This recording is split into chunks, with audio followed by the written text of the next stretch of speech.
My wife and I had been married for 24 years. She was my reason for being in this house, in this city, in this state. She was not that anymore. I am Raphael Evers Rafe to my wife and my friends. I am 45, and my wife is Carrie, 42. We met in high school and were married 6 weeks after she graduated from high school. We had dated for 2 years before we were married and came to understand that we were good together. We have 2 children. Gary is 20 and Sarah is 18. Both are away at college. I suppose that Carrie was feeling a loss of her children or was experiencing empty nest problems. Like all marriages, we have had our problems. Some were small and caused arguments. One was a huge one, and it caused us to be separated for almost a year. I was a junior in college when we married. I had full-ride academic scholarships and a monthly stipend from a trust my grandfather left me. I was doing so well financially that I was saving money every month. I was going to graduate in less than a year. I would have a degree in financial planning and a minor in English. Because of my trust fund, my lawyer demanded a prenup that protected the trust. Carrie signed, almost without reading it. I graduated and found a great-paying job at a local office of a national brokerage house. I knew and told the manager that I was only there short-term. I planned to work toward a certification as a certified financial planner and then open my own office. Carrie told me she would work and go to night school until the kids came along, then night school, and be a full-time mom until they were all, if any, in school. That 5 years lasted until Sarah was 3, then things changed. Sarah was in preschool, and Carrie seemed lost at home alone. She told me she wanted to back to work, at least part-time. I told her it was her decision. She found a job at a local insurance office. Her boss was a man about 10 years older than me. He also rubbed me the wrong way. I really didn't have a reason to feel bad about him, but I did.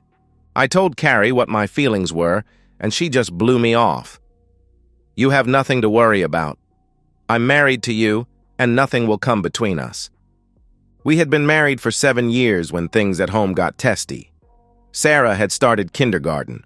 I was getting blamed for a little problem that came along. Every time I was late getting home from work, I was cheating and she wasn't going to stand for it.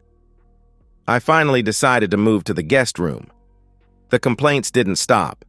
Then I discovered that Carrie was cheating. She was having an affair at work. I moved out and got an apartment near my office. I had Carrie served with divorce papers. After we had been apart for almost a year, I was still ready to end our marriage. We are only still married then, because when Carrie got the divorce papers, she fought and delayed the process until she insisted that we talk. Carrie insisted that the affair was over and she would never cheat again. She pleaded with me to forgive her. I still loved her, so I forgave her, but warned her that I would never forget the hurt, nor would I accept it happening again. We got back together, but I had my lawyer create a postnup that would give me custody of the children and her nothing if she cheated again. It had no time limit. She squawked but signed. Her ex-boss suffered a few hardships and a divorce while we were separated. He left town within 6 weeks of my discovery of the affair. He was still in the casts from one of his hardships. I was questioned about that, but I was at the courthouse suing him when he somehow fell downstairs at a local motel while in the company of a woman, not his wife. His wife took him for all that my lawyer didn't get. He decided to leave town. Carrie was ever attentive after that. We had all of the usual problems. The kids got sick, and the kids got hurt. The appliances quit working. The cars broke down. The house needed repairs. We managed to survive all of those problems. When Sarah was in school full-time, Carrie wanted to work full-time. We didn't need the money. My grandfather's trust was mine now, and I had qualified and passed my certification testing. I was now a certified financial planner. I opened my own office as I had planned. Because there was an opening, I asked if she wanted to work for me in the office. She jumped at the chance. We went along for several years, and my practice prospered, and I hired 4 associates. Carrie became the office manager and a partner in the business. I stepped back and only worked for clients that insisted I handle their accounts. We had a smooth-running and successful business. I was not using all of my time at the office, so I started writing again. I had 3 unfinished novels that I started in college. I didn't know if I had any talent, but I had the bug. I finished the 3 in 6 months and started another. I sent them to a literary agency that worked with many publishers. After several rejections, a publisher took the book and made a deal to publish it. They paid me a medium-sized advance because I insisted on all copyrights, paperback, and movie rights. The publisher also optioned 3 more books. I had 2 more finished and nearly finished a third. The publisher just waited until the first book's sales came through. They eventually purchased all 4. The publisher decided to stop publishing that type of book, so they did not accept any more of my books. The agency found me another publisher. As I was not really doing much in the office, I promoted one of my associates to a junior partnership. Another change was that after almost 8 years of working for me, Carrie sold me her partnership, quit, and went to work for a local nonprofit. She claimed she was not satisfied with her work for me. I promoted our office secretary to my assistant and hired a new secretary. Carrie seemed very happy, and there did not seem to be any problems with our marriage. The nonprofit was doing well, and Carrie was promoted after a year. Her replacement was a young man fresh out of college. This was our life until shortly after Sarah left to go to college. Then things were different and very argumentative in the house. I did not understand the reasons, so I asked her, "Carrie, is there something bothering you? You seem to be ignoring me. When you do talk to me, it is to pick a fight." She looked at me and started to get an angry look. I held up my hand to stop her. "You have been a royal, annoying woman since Sarah left. I won't put up with it much longer." She shuddered, turned, and went down the hall to the bedroom. I went into the safe, took out the old divorce papers, and put them on the kitchen table. I then left and went to a hotel. My phone started ringing almost as soon as I got into my room. I looked and saw it was Carrie, so I let it go to voicemail. After a few minutes, she called again. That, too, went to voicemail. I went down to dinner, leaving my phone in the hotel room. When I got back, I picked it up and saw 12 calls from Carrie. I shut the phone off. I called Carrie in the morning, without listening to any of the voicemails. She was not answering. I assumed she was at her work. I went back to the house to get more clothes. I packed enough for a couple of weeks. While I was pulling a couple of suits out of the closet, I saw a phone on the floor of the closet. It was not Carrie's phone from our cell plan. I was curious, naturally, and suspicious, so I turned it on and saw that it was a track phone. I didn't think anything good was on this phone. I opened the contact list, and the first and only name was the name of John Standish, the man that took her position when she was promoted. I decided to finish the farce of our marriage. I called Carrie's cell phone with the found phone. "Hello?" Carrie answered tentatively. "Who is this?" "It is your soon-to-be ex-husband. I came to the house to get some clothes. This phone was on the floor of the closet. The old divorce papers will be updated. This time there will be no separation, and there will be no fighting the divorce. Last time you promised to be faithful and never to cheat again. My next call from this phone will be to Mr. Standish. You better not warn him, or I will destroy the company and both of you. Do you understand?" "Yes, I understand. And I know it doesn't mean anything. But the affair was over last week," she answered. "You're right. It means nothing. There never should have been an affair. Is John married?" I questioned. "Yes," she replied weakly. "Well, the two of you have destroyed 2 marriages. I am naming him as a co-respondent and the cause of the divorce as adultery. Goodbye, Carrie. This hurt can't be fixed." Then I ended the call. I hit the contact number for Mr. Standish. He picked up on the first ring. "Hi, darling. Are we still on for the Sheraton and room service for lunch today?" he questioned. "No," I answered.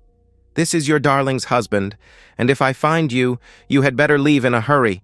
You will get some interesting legal papers soon. Enjoy the rest of your day." If I knew what those 2 calls would cause, I would have laughed my back off.